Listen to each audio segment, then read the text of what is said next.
নমস্কার বন্ধুরা, welcome to my channel SB explorer. তো বন্ধুরা, সকলকে জানাই শুভ সকাল। তো তোমরা যারা চ্যানেলে প্রথমবার এসেছো অবশ্যই সকলে একটা করে সাবস্ক্রাইব করে দিও। সাবস্ক্রাইব একদমই ফ্রি। তো তোমরা অনেকেই ভিডিওটা দেখছো কিন্তু চ্যানেল সাবস্ক্রাইব করছো না, তো কিসের অপেক্ষা করছো? অবশ্যই একটা করে কিন্তু যারা যারা প্রথমবারের জন্য চ্যানেলে এসেছো একটা করে সাবস্ক্রাইব করে দিও এবং ভিডিওটাকে অবশ্যই একটা করে লাইক করে দিও। তো প্রথমেই যে আপডেটটা দিয়ে শুরু করতে চলেছি সেটা হচ্ছে, ইতিমধ্যে দাঁড়িয়ে তোমরা সকলেই জানো ইস্ট বেঙ্গল থেকে সায়ন ব্যানার্জিকে কনফার্ম করে ফেলেছে মোহনবাগান আসন্ন মরশুমের জন্য।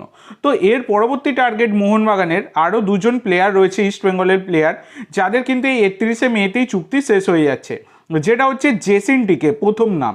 তো এই জেসিন টিকে, যিনি 26 বছর বয়সী ভারতীয় ফরওয়ার্ডের প্লেয়ার, ইস্ট বেঙ্গলের হয়ে দুর্দান্ত পারফরমেন্স কিন্তু একটা সময় তিনি দিয়েছেন। তো এই জেসিন টিকে তার ওপর কিন্তু মোহনবাগান ম্যানেজমেন্টের নজর রয়েছে। আর দ্বিতীয় যে প্লেয়ারটির নাম বলবো, ইনিও কিন্তু ইস্ট বেঙ্গলেই খেলতেন। এই 31শে মে 2026-এই তার চুক্তি শেষ হয়ে যাচ্ছে। তিনি হচ্ছেন শ্যামল বেসরা। তো শ্যামল বেসরা 21 বছর বয়সী ভারতীয় এই মিডফিল্ডার, তাকেও কিন্তু মোহনবাগান ম্যানেজমেন্ট রেডারে রেখেছে এবং তাকেও কিন্তু দলে নিতে চাইছে। তো দেখা যাক এবার পরবর্তীকালে কোনো কিছু কনফার্ম হলে অবশ্যই আমি তোমাদের সাথে শেয়ার করব। তবে শ্যামল বেসরা তিনি কিন্তু চুক্তি শেষ হয়ে যাবার পরেও ইস্টবেঙ্গলের সাথে কোনো রকম চুক্তি নবীকরণ করবে না বলেই জানা গেছে। তিনি কিন্তু ইস্টবেঙ্গল ছাড়তে চলেছেন, এই রকমই কিন্তু খবর পাওয়া গেছে। তো এর পরবর্তী যে প্লেয়ারটির ওপর মোহনবাগান ম্যানেজমেন্টের টার্গেট রয়েছে সেটি হচ্ছে সাহিল হরিজন।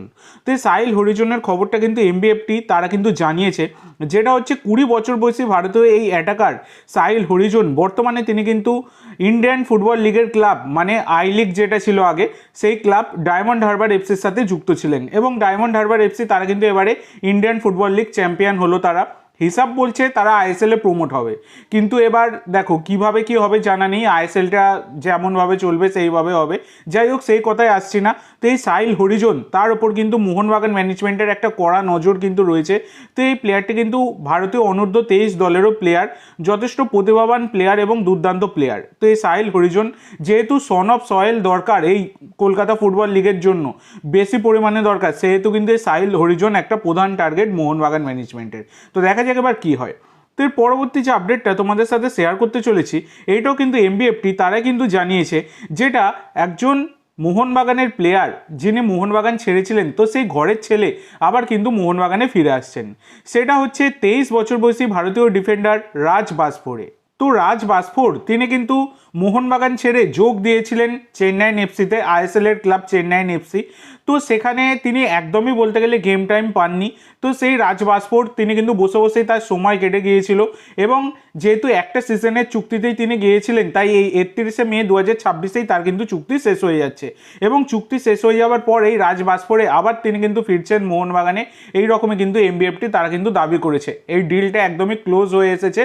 তো আশা করা যায় খুব তাড়াতাড়ি কোনো বড় একটা খবর পাওয়া যাবে। তো দেখা যাক পরবর্তীকালে কনফার্ম আপডেট চলে এলে, ডিল ডান আপডেট চলে এলে আমি অবশ্যই তোমাদের সাথে শেয়ার করে দেবো। তো এর পরবর্তী যে আপডেটটা তোমাদের সাথে শেয়ার করতে চলেছি সেটা হচ্ছে, গতকাল থেকে একটা খবর খুবই ঘোরাফেরা করছে, যেটা হচ্ছে ইস্ট বেঙ্গলের এই চ্যাম্পিয়ন দল, সেখান থেকে মিগুয়েল ফিগুয়েরা এবং কেভিন সিভিলির সাথে মোহনবাগান ম্যানেজমেন্ট নাকি ইনিশিয়াল স্টেজের কথাবার্তা চালাচ্ছে। তো আমাকে কয়েকজন কমেন্ট অবধি করেছো, তোমরা কালকের ভিডিওর কমেন্ট সেকশানে গেলেই দেখতে পাবে। রাত্রিরের দিকে কয়েকজনের কমেন্ট আমি দেখলাম, যেখানে এই মিগুয়েল এবং কেভিনের ব্যাপারে তারা জানতে চাইছে যে মোহনবাগান ম্যানেজমেন্ট সত্যি সত্যি তাদের সাথে কথাবার্তা চালাচ্ছে কিনা।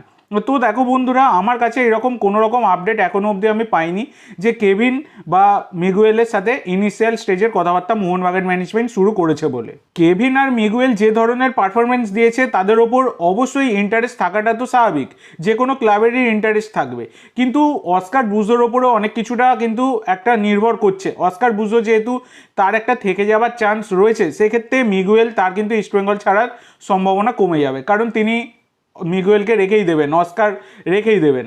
আর এদিকে কেভিন সিভিলির ব্যাপারটা দেখো, কেভিন সিভিলি ইস্ট বেঙ্গল তো তার সাথে একটা চুক্তি বাড়াতেই চাইবে, নতুন করে চুক্তি একটা বাড়াতে চাইবেই, কিন্তু এদিকে কেভিন সিভিলি তার ওপর কিন্তু একটা বিশাল বড় অফার রয়েছে ইন্দোনেশিয়ার একটি ক্লাবের, এই রকমটা কিন্তু খবর পাওয়া গেছে।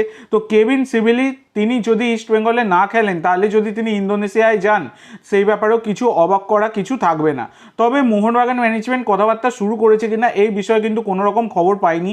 বিভিন্ন জায়গা থেকে নানান রকম খবর ঘোরাফেরা করছে, মানে বর্তমানে দাঁড়িয়ে কোনো রকম খবর কিন্তু পাওয়া যায়নি। কারণ ইস্টবেঙ্গল চ্যাম্পিয়ন হওয়ার পর অনেক কিছুটাই কিন্তু বদলে গেছে। মানে একটা সময় অস্কারকেও গো ব্যাক স্লোগান শুনতে হয়েছিল, সেই অস্কারকেই এখন ইস্টবেঙ্গল সমর্থকেরা নয়নের মণি করে রেখেছেন। তো সব কিছু বিষয়টা, সমস্ত প্লেয়ার, সব বিষয়টাই কিন্তু এখন পুরোপুরি কিন্তু ইস্টবেঙ্গলের পক্ষে রয়েছে। তো দেখা যাক পরবর্তীকালে এইসব বিষয়ে কোনো রকম আপডেট পেলে আমি অবশ্যই তোমাদের সাথে শেয়ার করে দেবো। তো আজকের জন্য এইটুকু বন্ধুরা, ভিডিওটি ভালো লাগলে অবশ্যই লাইক করো, শেয়ার করো, আমার চ্যানেলে প্রথমবার এসে থাকলে চ্যানেলটি সাবস্ক্রাইব করো, আর কমেন্ট করে জানাও ভিডিওটি কেমন লাগলো। ধন্যবাদ।